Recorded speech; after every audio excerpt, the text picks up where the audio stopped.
방송에서 제공하는 투자 정보는 투자 판단에 대한 조언입니다. 방송에서 제공하는 주식의 가치, 가격 상승 및 가격 하락에 대해서는 방송사에서 보장하지 않습니다.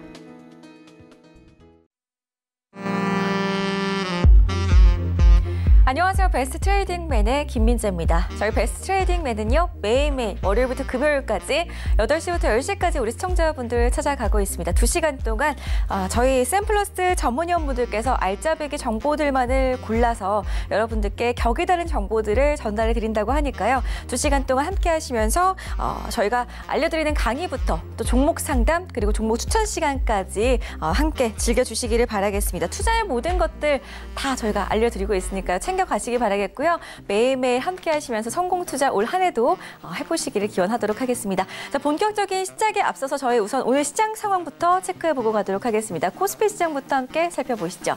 자, 코스피 시장 같은 경우에는 지금 8거래일째 상승세가 나와주고 있습니다. 강보합권에서 오늘 거래를 마감했고요. 2213.56포인트의 거래가 마감이 됐습니다. 수급 주체별 매매 동향도 한번 살펴보시죠. 코스피 시장에서 외국인이 지수와 마찬가지로 8거래일째 지금 사자세에 나서고 있는 모습입니다. 물량도 2천억 원 넘게 담고 있는 모습인데요. 어제 오늘 계속해서 2천억 원 넘는 사자세를 보여주고 있습니다. 자, 그렇다면 코스피 시가총액 상위 종목 흐름도 살펴보도록 하겠습니다. 오늘 삼성전자 같은 경우에는 장 막판에 약간은 오르는가 싶더니 보합권에서 마감이 됐습니다. SK하이닉스는 약보합권에서 77,800원 형성하면서 마감이 됐고요. 이틀 연속 지금 하락세를 기록하고 있는 모습입니다. 자, 그리고 LG화학도 강보합권, 현대차는 0.78% 빠지면서 127,000원 선에서 거래가 마감이 됐습니다. 자, 저희 다음으로는 코스닥 시장도 한번 살펴보도록 하겠습니다. 코스닥 지수부터 함께 살펴보시죠. 자, 코스닥 시장 역시나 오늘 강한 상승은 아니었습니다. 강보합권에서 마감이 됐고요. 0.65% 오르면서 756.81포인트의 거래가 마감이 됐습니다. 750선은 계속해서 잘 지지해 나가고 있는 모습인데요. 수급 주체별 매매 동향도 함께 살펴보도록 하겠습니다. 자, 오늘 코스닥 시장에서는 기관과 외국인이 지금 2거래일째 팔자세를 나타내고 있습니다. 내일도 계속해서 내다 팔지는 잘 지켜보셔야 될 것 같고요. 개인만이 351억 원 담는 모습이었습니다. 자, 코스닥 시장은 지금 계속해서 코스피 시장과 마찬가지로 8거래일째 빨간불을 켜주고 있는데요. 코스닥 시장에서 시가총액 상위 종목들 어떤 흐름들 이어가고 있는지 살펴보도록 하겠습니다. 우선 셀트리온 헬스케어와 그리고 포스코케미칼, 신라젠까지 빨간불을 켜고 있습니다. 신라젠 같은 경우에는 오늘 4거래일 만에 빨간불을 켜줬습니다. 2% 넘게 오르면서 65,600원 선 형성하고 있고요. 포스코케미칼도 외국인들의 수급은 계속해서 빠져나가고 있지만 오늘은 2% 넘게 올랐습니다. 61,000원 선에서 거래가 마감이 됐습니다. 자, 우리 시청자분들과 함께 오늘 시장 마감 상황 살펴봤고요. 저희 본격적으로 베스트 트레이딩맨 함께 하시도록 하겠습니다. 참고로 저희 배트맨에서 제공해드리는 정보는 전문가들의 조언일 뿐 해당 주식의 가치와 수익률은 보장하지 않는다는 점 고지해드리고요. 오늘 함께할 베스트 트레이딩맨들 만나러 가보도록 하겠습니다.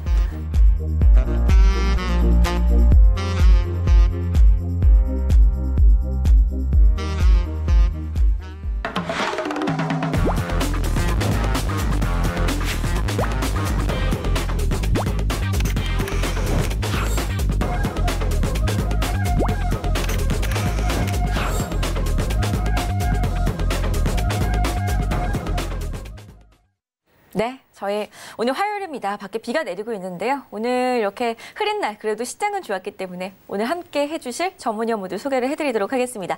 하체기 전문위원 그리고 여승재 전문위원과 함께하겠습니다. 안녕하세요. 네, 안녕하세요. 네, 안녕하십니까? 네. 반갑습니다. 자, 우선은 저희가 본격적인 시작에 앞서서 참여 방법부터 좀 소개를 먼저 도와드리도록 하겠습니다. 저희 방송 보시면서 일단 1부에서는요, 저희 시장 이슈 다뤄볼 거고요. 그리고 전문위원분들의 미니 강의 시간 함께 하실 건데요. 방송 보실 때가 궁금하신 내용 혹은 2부에서 이 종목은 좀 상담을 받고 싶다 하시는 분들은요. 02-3153-2611번, 2612번, 문자는 건당 100원의 정보 용료가 부과되는 샵 4989번, 그리고 카카오톡으로도 간편하게 종목 신청해 보실 수가 있습니다.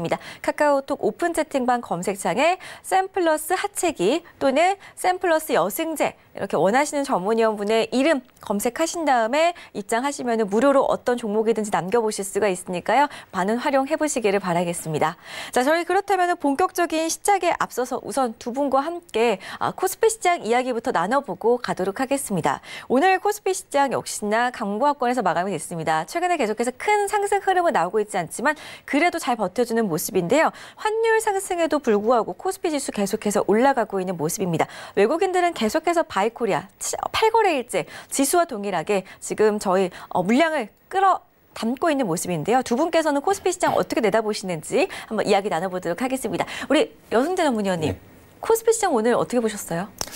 오늘 뭐 비교적 양호했다라고 좀 말씀을 드릴 수 있을 것 같아요. 비록 뭐 상승 종목 수보다 하락 종목 수가 좀 더 많기는 했지만은 그래도 중국 증시 하락 전환되는 모습에 비해서는 좀 선방했다라고 말씀을 드릴 수 있겠고요.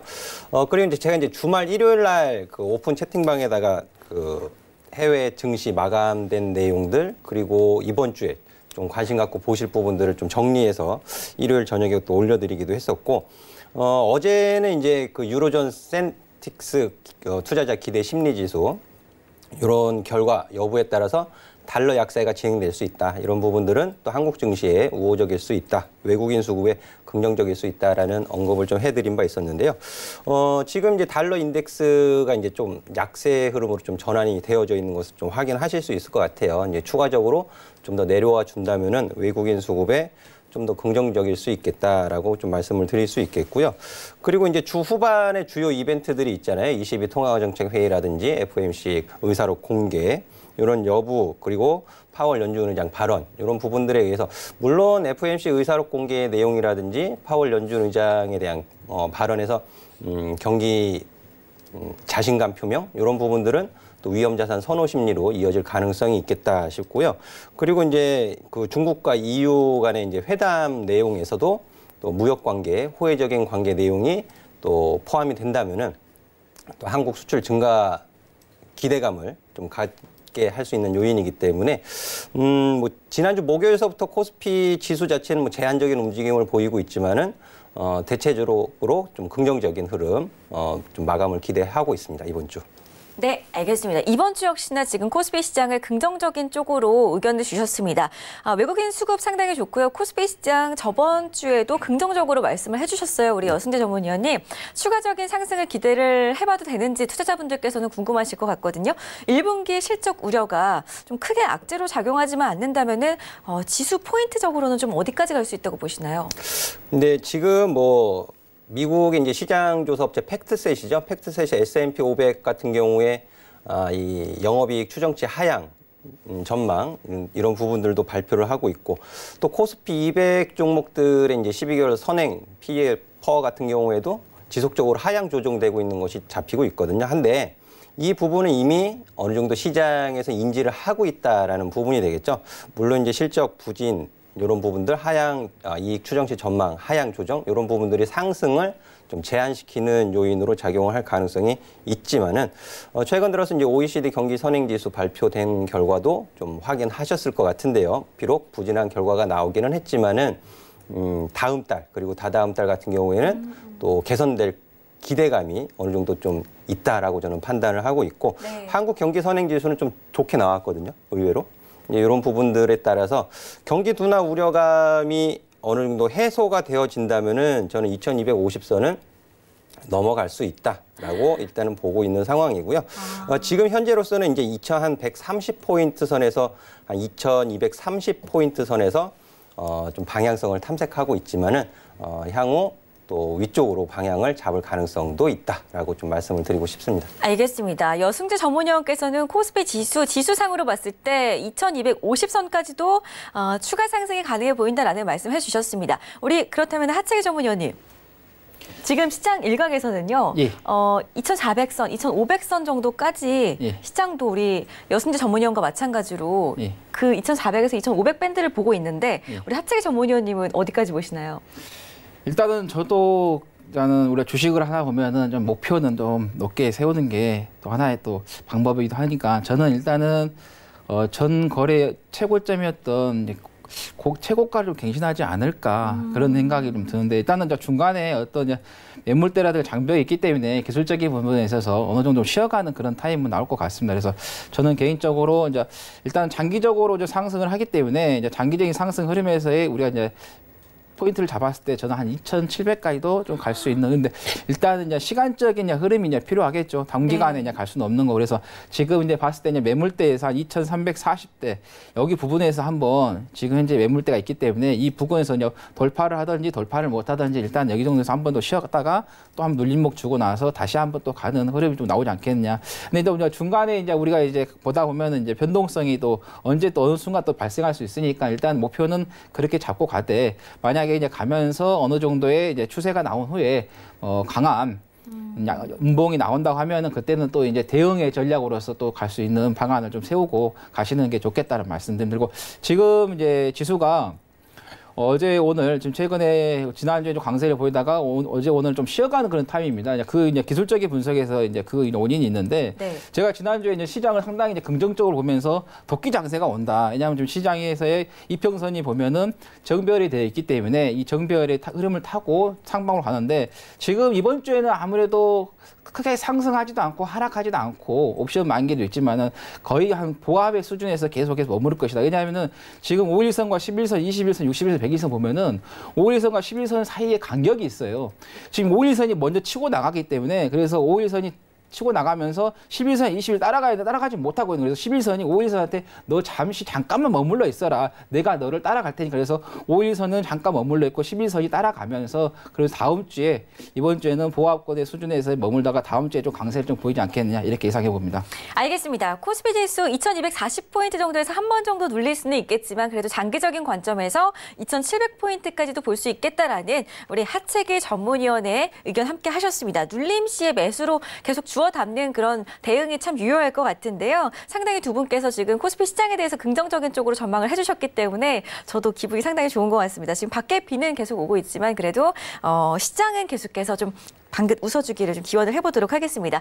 자, 저희 우선 우리 여승재 전문위원께서 오늘 또 마침 스튜디오에 나오셨기 때문에 다음 주 토요일에 예정되어 있는 여승재 전문위원의 세미나 좀 소개를 해드리도록 하겠습니다.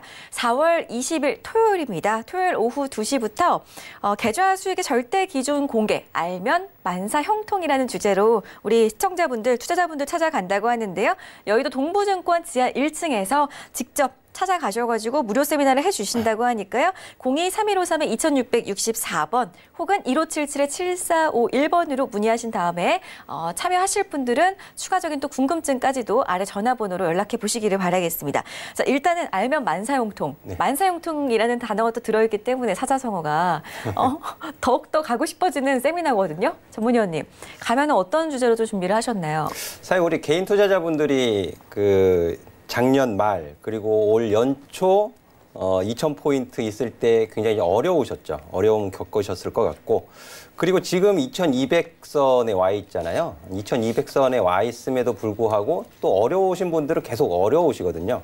이제 그런 부분들이 큰 숲, 일단은 시장을 파악하는 그런 기준, 원칙 또 좀 제대로 좀 확립이 돼 있지 않으신 것 같고 해서 시장이 주는 신호가 있습니다. 시장이 주는 신호. 그러니까 시장을 막 싸워서 이기려고 하지 마시고요. 시장이 파란불을 켜주면은 가고, 시장이 빨간불을 켜주면은 멈추는 게 저는 이제 안정적인 수익을 가져갈 수 있는 최대 기준이다라고 좀 설명을 드릴 수가 있겠는데 그런 대응과 시장을 어떻게 파악을 해 가시는지 그리고 그 속에서 또 알짜배기 업종이라든지 종목들을 제가 또 소개를 시켜드리는 시간을 또 준비를 했습니다.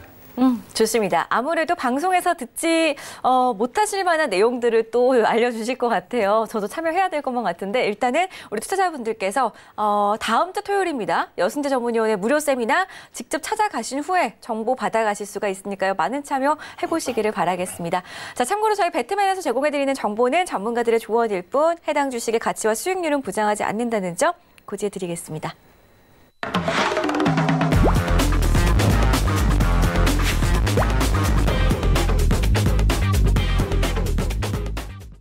네, 오늘은 두 분 다 코스피 시장에 대해서 긍정적으로 전망을 해주셨기 때문에 이런 희망적인 메시지를 담아서 앞으로의 시장 좀 저희가 전망을 해보고요. 시장 이슈 이야기해보는 시간 나눠보도록 하겠습니다. 우선 시장 이슈부터 화면으로 함께 보시겠습니다. 자, 오늘 첫 번째 이슈입니다. 실적 부진에도 주가는 그래도 빨간불을 켜주고 있습니다. 반등하는 업종들에 주목을 해보셔야 될 것 같은데요. 어떤 업종들 살펴보면 좋을지 두 분과 이야기 나눠보겠습니다. 자, 두 번째 이슈죠.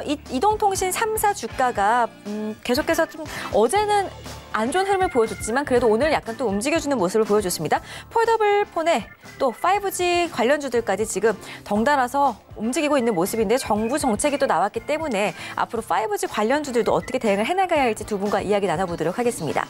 자, 국민연금이 지금 세 번째 이슈죠. 화학주하고 제약주를 담고 있는 모습이 포착이 됐습니다. 과연 국민연금 매수세를 따라가야 하는 건지 화학주와 제약주 앞으로의 전망까지 두 분과 이야기 나눠보도록 하겠습니다. 네, 첫 번째 이슈부터 이야기를 나눠보도록 하겠습니다. 일단은 저희가 지금 실적 시즌인데요.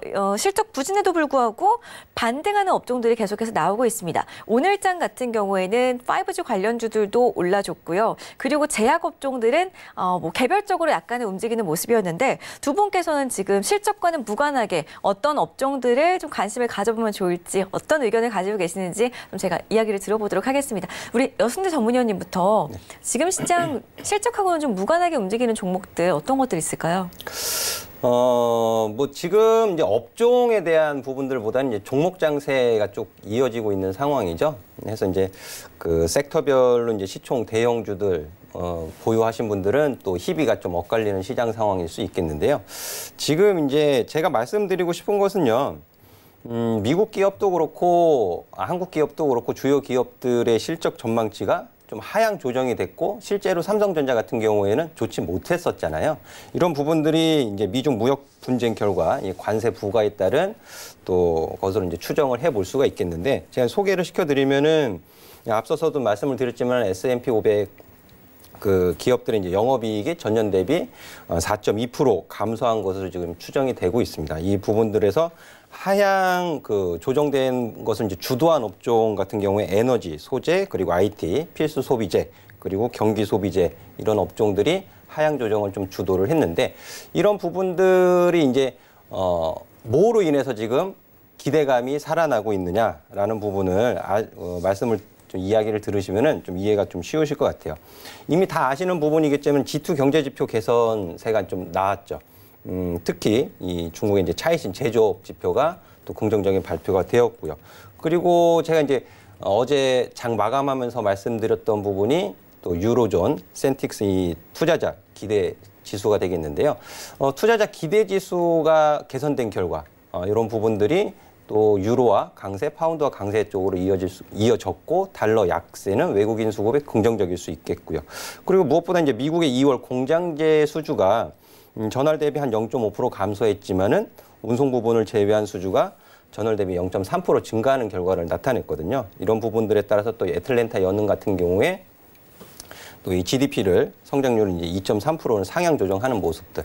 그러니까 경기 둔화 우려감이 완화되어지고 또 개선에 대한 기대감 이런 부분들이 기업 실적이 지금은 좋지 못하지만 1분기 이후로 2분기, 3분기 개선될 여지가 있다라는 부분이 어떤 면에서 이제 선제적인 매수를 좀 자극하고 있는 것이 아닌가 그렇게 해석을 해볼 수 있겠고요.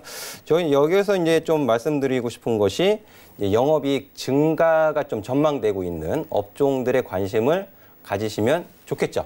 해서 제가 이제 봤더니 12개월 선행 영업이익 변화를 보면 디스플레이가 한 3.07%대로 상승세를 유지를 하고 있고요. 그리고 화학이 마이너스 한 달 전에는 마이너스 2.91% 거의 한 3% 가까운 영업이익률이 안 좋은 상태였었는데 일주일 전으로 보면은 한 1.19% 마이너스 1.19% 개선되는 모습이 보여지고 있거든요. 그래서 최근에 화학업종의 지수 차트를 보더라도 코스피 지수 대비해서 좀 강세 흐름을 보이는 것을 확인을 하실 수가 있겠고요. 그리고 운수장비, 운송 쪽도 기아차 최근 주가 흐름이 굉장히 좋잖아요. 그리고 만도 같은 경우에는 이번 주까지 해가지고 거의 한 6거래일, 5거래일 연속 상승하는 모습을 보여주고 있는 것을 확인하실 수 있겠는데 운송업종 같은 경우에도 마이너스 1.12에서 0.21로 좀 개선되는 모습들이 좀 보여졌습니다. 그리고 제가 또 미니 강의를 통해서 좀 더 자세하게 설명드리겠지만은 이런 업종 중에서도 또 영업이익 증가가 전망되는 업종, 그 안에서도 또 개선되는 실적. 1분기는 이미 끝났습니다. 기간은 이제 결과 성적표를 이제 받아드는 시즌이 바로 코앞으로 다가왔는데 이런 부분에 따라서 이제 선제적으로 기관이라든지 외국인 수급이 들어와 있다라는 부분이 되겠죠. 그래서 저는 이제 디스플레이, 지난주 금요일에도 제가 반도체 업종 내에서는 뭐 반도체보다는 이미 올라왔기 때문에 네. 디스플레이 쪽을 관심 가지고 보시면 좋겠습니다라고 말씀드렸는데 오늘 LG 디스플레이 굉장히 좋았죠. 그리고 실리콘웍스 같은 경우에도 굉장히 좋은 가격 흐름을 보였었거든요. 그래서 이런 쪽으로 관심 가져보시면은 1분기 어닝 시즌 그리고 추후 2분기 어닝 시즌까지도 좋은 투자 힌트를 가져가실 수 있지 않을까 하겠습니다.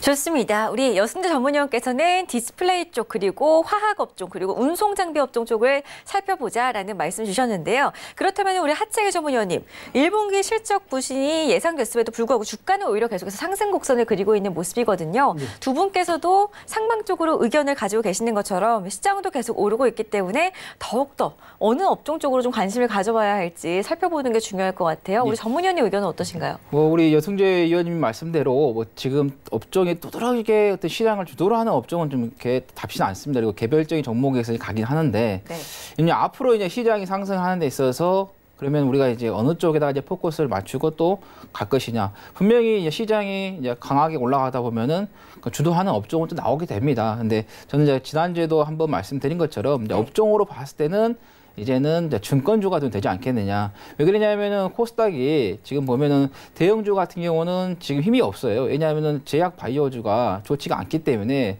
코스닥의 대형주의 흐름은 좀 좋지가 않은데 오히려 코스닥의 중소형주의 흐름이 상당히 강세를 좀 보이고 기술적인 분석에서도 어느 정도 방향을 확실히 좀 잡은 흐름이기 때문에 그래서 중소형주가 정배열이 등하면서 강세가 좀 보인다.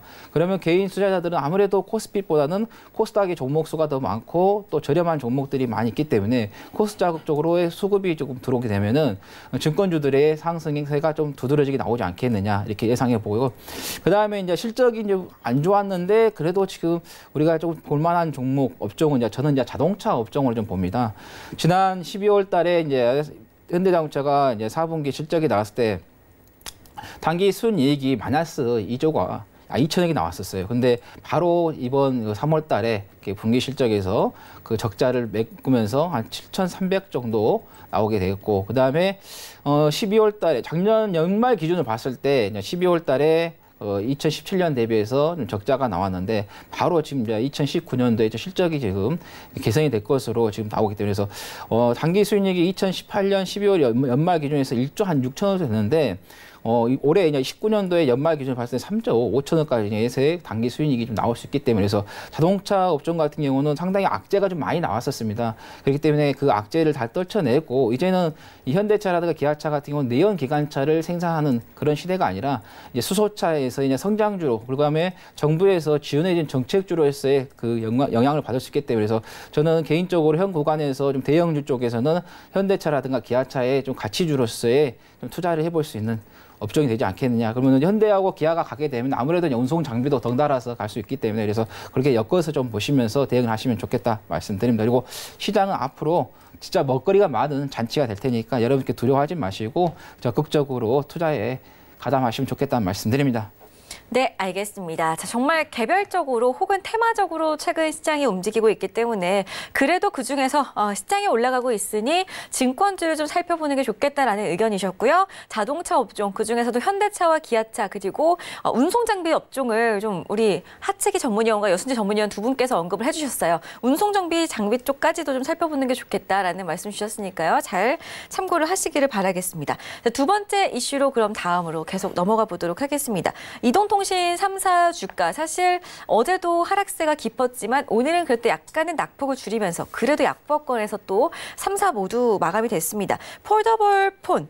기대감이 지금 계속 높아지고 있는데요. 5G 관련주도 정부 정책도 나왔기 때문에 앞으로 어디까지 좀 들고 가야 하는지 어디까지 관심을 둬야 하는지 궁금하실 것 같거든요. 우리 여승재 전문위원님. 네. 5G 관련주 오늘 상당히 잘 갔잖아요. 지난주 금요일에도 제가 말씀드렸죠. 장비주, 통신주, 뭐 그 5G를 이용한 콘텐츠 그냥 장비주만 관심 가지지 마시고 다 같이 이제 어차피 4차 산업이라는 것이 융복합 산업이잖아요. 그러니까는 어느 한쪽만 가는 건 아니거든요, 사실. 그래서 오늘 아침에도 제가 이제 제 오픈 채팅방 아침에 이제 장 시작하기 전에 제가 이제 머큐리라는 종목을 올려드렸었거든요. 시초가 이하, 전일 종가 부근까지 좀 매수 관점으로 보시면 좋겠습니다라는 의견을 장 시작하기 전에 드렸었는데 시초가가 최저가예요. 시가가 11,500원 그리고 저가가 11,500원이죠. 그리고 장중에 24% 급등하는 모습을 보였거든요. 근데 지금 이제 오늘 급등을 했지만은 그 이제 신규 상장한 이후에 떠서 이제 횡보하는 가격 흐름이었죠. 근데 이렇게 이 지금 오이솔루션이라든지 서진 시스템이라든지 장비 어느 정도 올라가 있는 종목들도 있지만은 또 아직 못 올라간 종목들도 있거든요. 이제 그런 종목들 찾아서 충분히 좀 찾으실 수 있지 않을까 하겠고 찾기 어려우신 분들은 오픈 채팅방에 오시면은 제가 이렇게 좀 서비스적으로 좀 올려드릴 수도 있을 것 같고요. 그리고 이제 설비 투자 같은 경우에 2019년에서 2020년이 피크다라고 좀 설명을 드렸죠. 통신 3사들이 기지국 구축하는 데 있어서 뭐 올해 상반기 그리고 올해 연말 이런 쪽으로 이제 계속 계획을 내놓은 것을 보면은 2020년까지 굉장히 피크적이다. 라고 좀 설명을 드릴 수가 있겠고. 근데 이제 통신주들 같은 경우에는, 이제 구축을 하는 입장이잖아요. 하고서 서비스를 하고 또 가입자당 평균, 수익, 이런 부분들이 실적으로 이제 가시화해서 돌아오는 시기는 올해 상반기는 조금 어렵겠죠.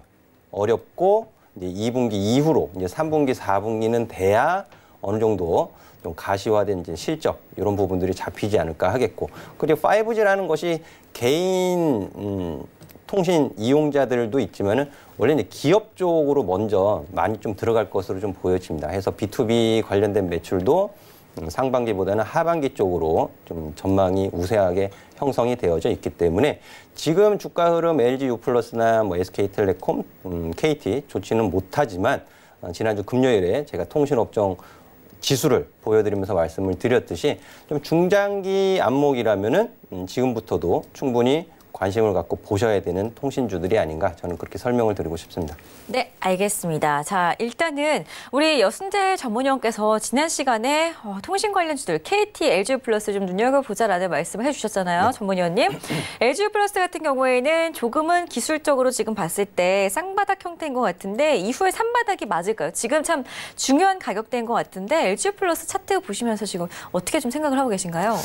단기 일간 흐름으로서는 이제 15,500원 14,500원을 지켜주는 게 좋겠지만은 뭐 이 주가 흐름이라는 것 자체가 칼로 무자르듯이 딱딱 맞아 끊어지는 것은 아니죠. 그래서 오늘 종가 기준으로는 14,450원, 14,500원 마디 가격으로 볼 수 있는 단기 마디 가격으로 볼 수 있는 가격을 종가상으로는 살짝 밑으로 밀어놓기는 했지만은 제가 앞서 말씀드렸듯이 이걸 뭐 LG U+나 SK텔레콤 통신주들을 가지고 단기 기술적인 매매를 할 수 있는 종목들은 아니지 않습니까? 그러다 보면은 이제 주간 흐름으로 좀 돌려놓고 보시면 좋을 것 같은데요. 주간 흐름으로 놓고 보셔도 이제 주가의 등락폭이 꽤 있죠. 상승하고 또 장기간 이제 횡보하는 흐름도 있었고 다시 한번 또 상승하는.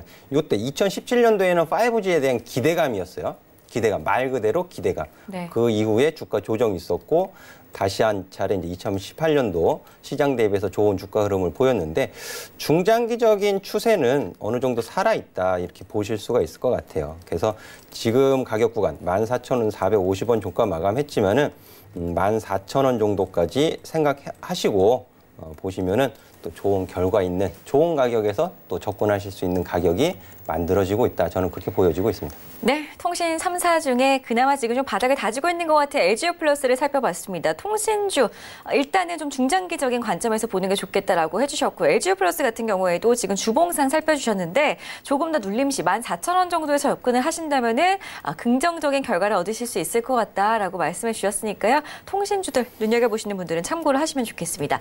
자, 우리 하채기 전문위원님. 5G 상용 서비스가 시작이 되면서 수혜주들 찾기에 지금 또 다시 급급해진 시장인 것 같아요. 전문위원님은 지금 어떻게 보시나요? 저는 이제 통신사보다는 이제 기지국 부품주를 만드는 회사들이 먼저 좀 수혜를 보지 않을까 이렇게 예상을 해봅니다. 정부에서 이제 5G 산업을 육성하겠다라는 걸 발표를 하면서 2023년까지 30조 원 이상을 좀 투자를 하겠다라는 발표가 있었습니다. 네. 그래서 제가 이제 아시는 분이 이제 지인분 중에 이제 S 통신사에서 이제 근무를 하시는데 이제 그분께 작년에 좀 대화를 했는데 그래서 제가 이제 파이브 기지국에 대해서 이제 이야기를 했었어요. 그러니까 그분께서 하시는 말씀이 이제 그분이 총괄하신 분인데 2018년도에는 도심권보다는 도해 지역에다가 먼저 설치를 하고 그 다음에 2019년도에 이제 도시 중심부로 해서 이제 설치가 된다 해서 오히려 2018년도보다는 2019년도에 더 많이 더 설치를 하게 될 것이고 또 한 분은 이제 그걸 이제 하청하신 분이 이제 사업하신 분하고 이제 또 통화를 했는데 그분께서 2018년도보다는 2019년도에 그 대기되어 있는 물량이 어마어마하게 많이 있다는 겁니다. 그래서 앞으로 이제 정부 정책주로서의 또 하나의 재료가 좀 됐기 때문에 그래서 5G 같은 경우는 또 전 세계가 누가 먼저 지금 선도를 하면서 선점을 하느냐를 또 세계 각국에 각축을 하고 있기 때문에 그래서 정부에서도 이거를 좀 어떻게 보면 강력하게 밀어줄 수밖에 없는 그런 부분이기 때문에 그래서 5G에 대한 통신사보다는 좀 부품주, 기지국들 그래서 오늘 같은 경우도 보면은 뭐 기가레이라든가 전파 기지국 등 강세들이 좀 보였거든요. 그래서 그런 것을 좀 급등이 나왔기 때문에 어느 정도 좀 쉬어갈 수 있는 타임은 있습니다. 그래서 너무 따라가는 매매보다는 어느 정도 눌림목이 나왔을 때 좀 대응을 하시는 게 좋겠다는 말씀드립니다. 알겠습니다. 통신사 쪽보다는 부품주나 통신 장비 쪽 눌렸을 때 공략을 해보자라는 의견이셨는데요. 그렇다면은 일단은 이 중에서 좀 눈여겨봐야 할 만한 종목 하나 없을까요? 아까 우리 여승재 대표가 말씀하신 것처럼 머큐리하고 저는 이제 그 전파 기지고 그렇게 이제 좀 관심을 갖고 있습니다. 그래서 머큐리 같은 경우는 이제 그 3사에다가 납품을 하거든요. 네. 그래서 그 공급에 대해서 안정적인 또 메리트가 있고 신규 상장주이지만은 지금 시장이 상승하고 있지 또 정부에서 정책적으로 좀 밀어주고 있기 때문에 이게 완전히 지금 폭발을 할 수 있는 그런 어떻게 보면 딱 그 에너지가 지금 만들어 있다는 거고 그다음에 이제 3G 전파 기지국 같은 경우는 중계기 기지국 설치하는 회사이기 때문에 그래서 그 부분에서 좀 두 개를 좀 눈여겨보시면 좋겠다는 말씀드립니다. 네, 알겠습니다. 전파 기지국 정말 오늘장에서 강하게 올라줬습니다. 예. 머큐리 같은 경우에도 전파 기지국 정말 이름 자체가 이미 예. 좀 나타나지고 있는 것 같아요. 예. 머큐리도 오늘장에서 15% 가까이 오르면서 마감이 됐습니다. 계속해서 좀 살펴보다가 그렇다면 눌림시 접근하는 쪽으로 예. 저희가 우리 하채기 전문위원의 예. 의견 정리를 해드리도록 하겠습니다. 자, 그렇다면 마지막 이슈 좀 살펴보도록 하겠습니다. 국민연금이 화학주 그리고 제약주들을 좀 담고 있는 모습이 포착이 됐습니다. 화학주와 제약주에 대해서 두 분 의견 들어볼게요. 일단은 여순재 전문위원님. 네. 제약주들 좀 지지부진하다라는 말씀 해주셨잖아요. 예. 우리 여순재 전문위원님. 어떻게 생각하시나요? 일단 국민연금 이제 뉴스상으로는 뭐 화학주, 제약주에 꽂혔다 이렇게 타이틀을 달고 좀 뉴스가 나온 것 같아요. 하지만 제가 이제 방송이라든지 또 이런 시황이라든지 이런 수급을 제가 굉장히 중요하게 말씀을 드리면서 드리는 말씀이 뭐냐면 국민연금 그 간혹 HTS 그 뉴스 올라오시는 거 보면 뭐 국민연금 평균 뭐 매입가가 얼마고 뭐 현재 주가가 얼마고 그런 뉴스들 많이 좀 보셨을 것 같아요. HTS 상에 올라오는 뉴스들 보시면. 네. 근데 그렇다고 해서 그 후에 주가가 올라가던가요? 좀 그런 건 잘 못 본 것 같아요. 잘 못 본 것 같고 네. 국민연금 지분 증가에는 뭐 큰 도움은 안 된다라고 저는 딱 잘라서 좀 말씀을 드리고 싶어요. 드리고 싶고. 또 2018년도죠. 워낙 뭐 작년에 증시 흐름이 좋지는 못했지만은 연간 수익률이 마이너스 0.92%고요. 물론 2017년도에는 좋은 또 수익을 또 냈다고 보도 자료를 내놓기도 했었지만은 그 말은 즉 뭐냐하면 그냥 시장 수익률을 어느 정도 따라가는 쪽이죠. 국민연금 같은 경우에는. 그래서 국민연금이 어떤 뭐 특정 종목의 보유 지분을 늘렸다 줄였다라는 부분을 가지고 분명히 상승한다라는 기준으로 보시기에는 무리가 있다라는 말씀을 꼭 드리고 싶고요.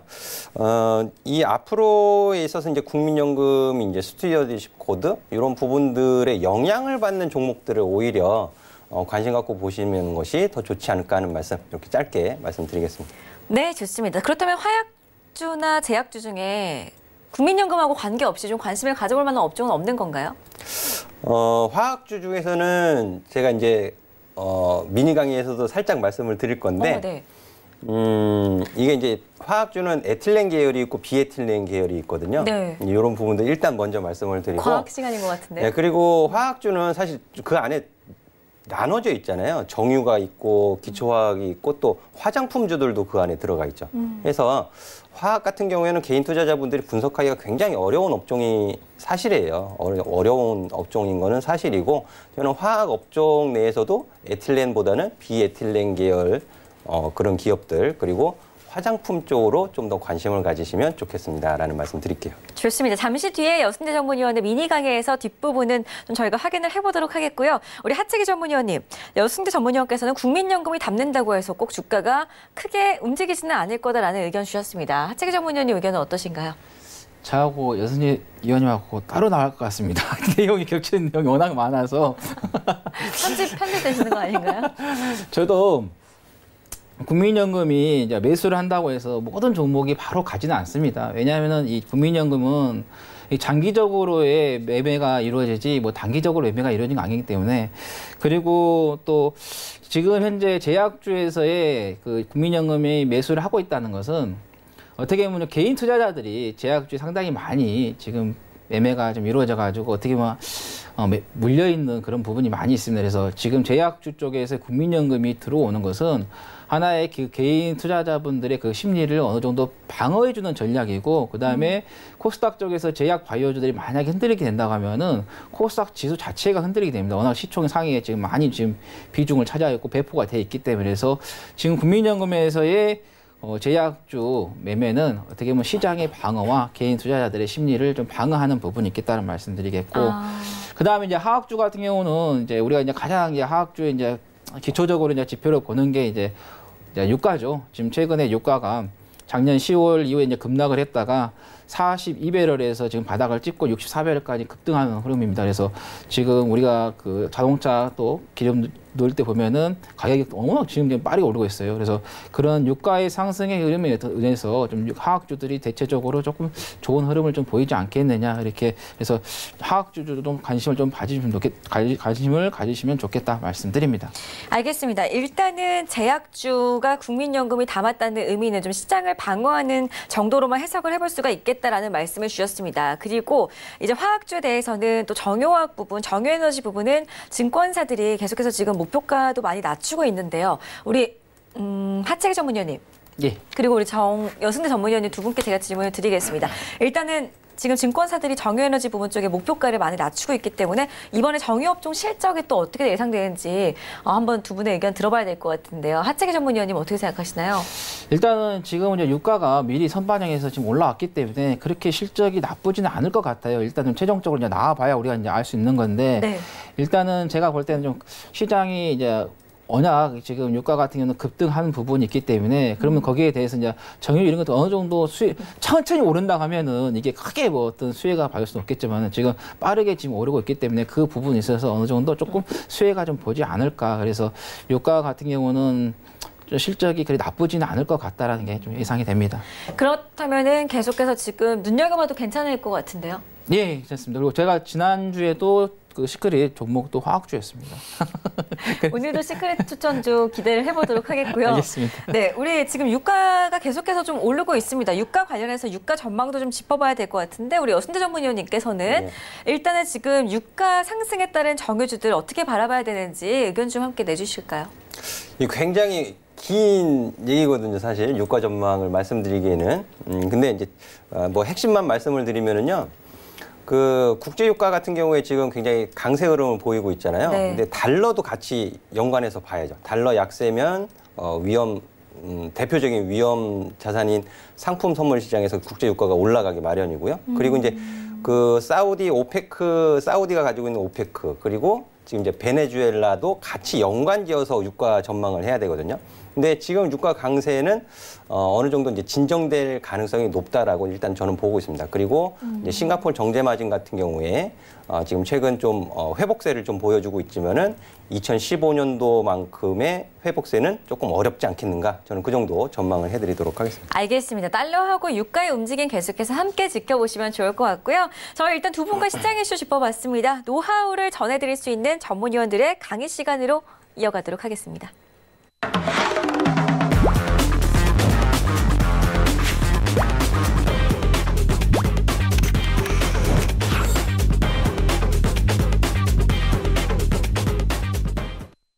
네, 여승재 투자 만사형통 시간으로 먼저 문을 열어보겠습니다. 우리 여승재 전문위원님, 네. 오늘 어떤 내용이죠?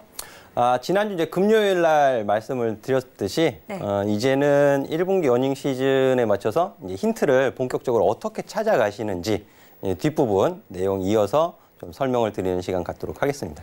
네, 알겠습니다. 기대 많이 해보도록 하겠습니다. 시작을 해주시죠. 네, 항상 강조해서 말씀을 드리는 부분이지만은 시장은 분석이 아니라 파악을 하셔야 됩니다. 위험자산 선호를 하고 있는지, 위험자산을 회피하려고 하는지 파악이 더 중요하다. 그리고 그것은 수급이 결정을 짓게 되죠. 수급이 이제 결과를 보여주죠. 그래서 최근 외국인 수급을 보시면 어느 정도 좀 이해가 되실 것 같고, 자, 그럼 외국인 수급은 위험자산 선호, 회피 이런 부분들을 어떤 부분들을 가지고 기준을 보느냐. 경기 선행지수가 대표적으로 되겠죠.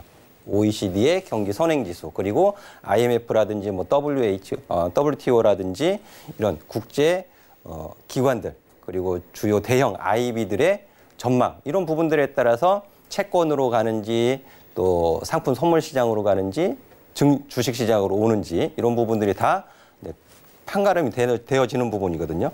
그래서 제가 2주 연속 강조를 해서 말씀드렸던 부분이 한국 경기 선행지수가 이제 기울기가 살짝 돌아가고 있다라는 부분 말씀을 드렸고요.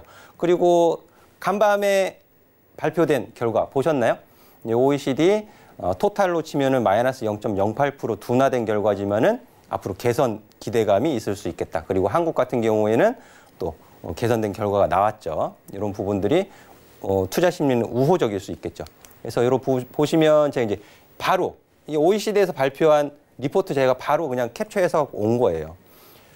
98.90에서 98.91로 개선된 결과가 나왔고요. 끝이 살짝 돌아 올라가는 것을 확인하실 수 있겠고요. 그래서 이런 부분들이 투자 심리에는 우호적일 수 있다. 이런 부분들, 바닥에 대한 기대감, 이런 부분들이 형성될 수 있다라는 부분이 되겠고요. 이제 이런 부분들이 경기가 선행지수가 이제 올라갈 수 있다는 부분, 그런 부분들은 가장 대표적으로 어디서 찾아보실 수가 있겠어요? 한국의 수출입 통계 자료를 보시면 아실 수가 있겠죠. 이거는 뭐 숨겨진 자료가 아니죠. 저도 볼 수 있고 우리 투자자분들도 볼 수 있는 거예요. 다만 해석하는 능력의 차이가 있을 뿐이겠죠. 해석하는 능력. 이게 3월 수출입 다 나온 거 뉴스 보셨을 텐데요. 마이너스 8.2%죠. 좀 감소세가 좀 개선이 됐죠. 2월 달에 마이너스 11.4에서 8.2%. 근데 이 안에서 긍정적인 수출 품목들이 있겠죠. 반도체 안 좋은 거는 다들 잘 아실 거고요. 반도체 이외에도 13대 주력 품목이 있고 20대 주요 품목이 있고 5대 유망 소비재 품목이 있고 신성장 품목이 있고 이렇게 카테고리를 다 나눠놨단 말이에요. 그리고 어떤 이유로 증가했고 어떤 이유로 감소를 했는지 이런 부분들이 나와 있는 거거든요. 그럼 1분기가 1, 2, 3월이잖아요. 1, 2, 3월이면은 3월까지의 통계 자료, 기초 자료를 분석을 해보면 그 안에서 이번 1분기 어닝 시즌의 실적이 긍정적으로 개선되는 쪽이 분명히 들어있다는 뜻이죠. 그래서 이런 부분들을 확인을 해보시면은요. 그 안에 이제 앞서 말씀드렸던 것처럼 13대 주력 품목이 있습니다. 반도체, 무선 통신기기, 그리고 반도체 같은 경우에 좋지 못하죠. 그리고 컴퓨터를 왜 여기다 넣어놨는지는 모르겠지만 컴퓨터도 굉장히 좋지 못합니다. 그리고 선박은 근데 여기에 있는 애들, 마이너스 1.3, 1.2, 1.4, 0.8 이런 애들은 다시 이쪽으로 넘어갈 가능성이 크다라는 부분이죠. 증가세로. 그래서 이런 부분들 참고하셔서 보시면 되고 또 5대 유망 소비재 수출 추이도 있습니다. 보시면 농수산식품부서부터 화장품, 패션으로 생활 유아용품, 의약품. 제가 지난주에 아마 삼성바이오로직스 매수해도 됩니까? 라고 하셨을 때 매수하셔도 됩니다. 라고 말씀드린 이유도 바로 여기에 있어요. 보시면 의약품 같은 경우에는 1월, 2월, 3월. 보시면 1월 달에 마이너스 10%지만 2월 달에 51.3% 증가하는 모습을 보였어요. 그리고 51.3% 증가를 무엇이 주도를 하고 있느냐? 바이오시밀러가 주도를 하고 있거든요. 그리고 화장품 같은 경우에도 긍정적인 결과들이 눈에 보이고 있거든요. 이런 부분들에 따라서 내가 투자를 어느 쪽을 선택을 해야 되는지 여기에 다 힌트가 들어있는 거죠. 힌트가. 그리고 조금 더 구체적으로 보면은요. 자, 20대 주요 품목 수출 규모 및 증감률이라는 것도 바로 그 안에 있는 것 다 제가 그대로 갖고 온 거예요. 자동차 부품. 자동차 부품이 1월에 12.5% 증가했어요. 그리고 2월에 2.8%, 3월에 마이너스 0.8%인데 3월에 조업일수 하루 모자랐죠. 그래서 이런 부분들 있고요. 그리고 디스플레이 중에서도 OLED. OLED 같은 경우에도 보시면 2월 달에 7.9% 보이시죠? 그리고 플라스틱 제품, 바이오 헬스 이런 부분들. 그래서 제가 화학 업종에서 에틸렌 계열이 있고 비에틸렌 계열이 있다. 그래서 비에틸렌 계열이 프로필렌 옥사이드예요.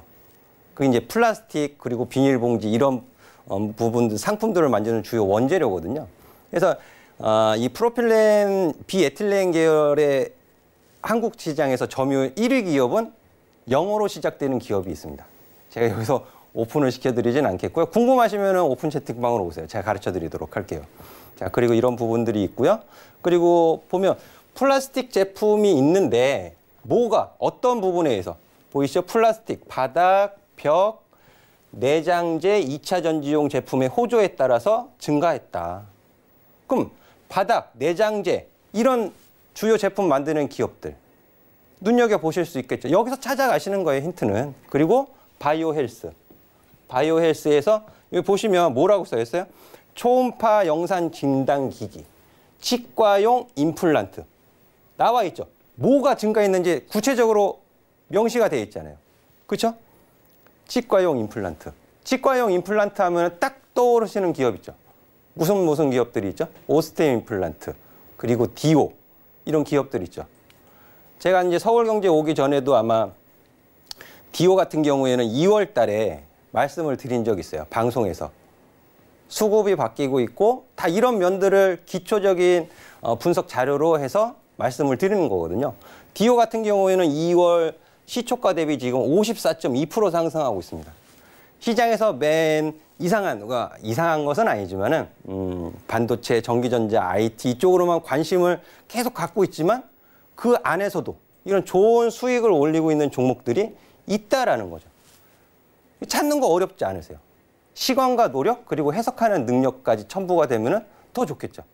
그리고 수급이 모든 재료에 우선한다라는 부분이 있었는데 수급 요게 잠깐 빠졌네요. 보시면은 기관 수급이 주도를 하고 있어요. 디오 같은 경우엔. 그리고 기관 중에서도 금융 투자가 주도를 하고 있습니다. 그러면 만약 디오라는 종목을 2월 달에 진입을 하셨다면 매수 진행을 하셨다면 지금 상승한 구간에서 또 기준이 있잖아요. 다음 달에 또 자료 나오죠. 그리고 누가 주도를 하고 있다고 말씀드렸어요. 금융투자가 주도를 하고 있다. 그럼 금융투자 수급을 잘 체크하시면서 수익을 또 극대화시키실 수 있는 거 아니에요. 그렇죠? 이것이 제가 다음 주 토요일 날 오프라인 강연회에서 절대 기준, 만사형통 가실 수 있는 이런 부분들을 구체적으로 좀 더 자세하게 설명드리는 시간을 갖도록 하실 테니까요. 많은 관심 부탁드리도록 하겠고요. 또 금요일 날 또 좋은 내용으로 다시 강의하는 시간 갖도록 하겠습니다. 감사합니다.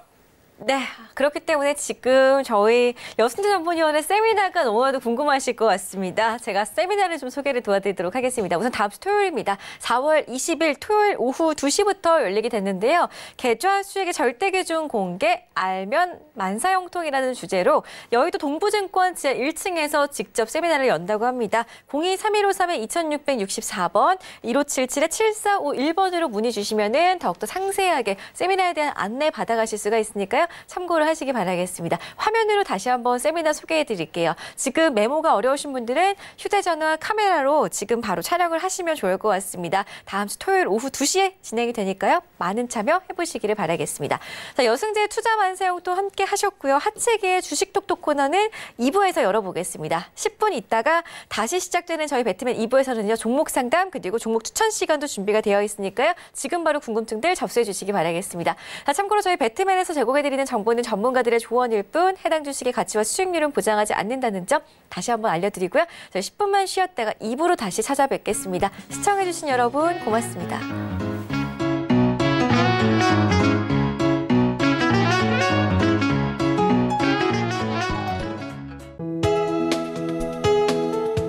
방송에서 제공하는 투자 정보는 투자 판단에 대한 조언입니다.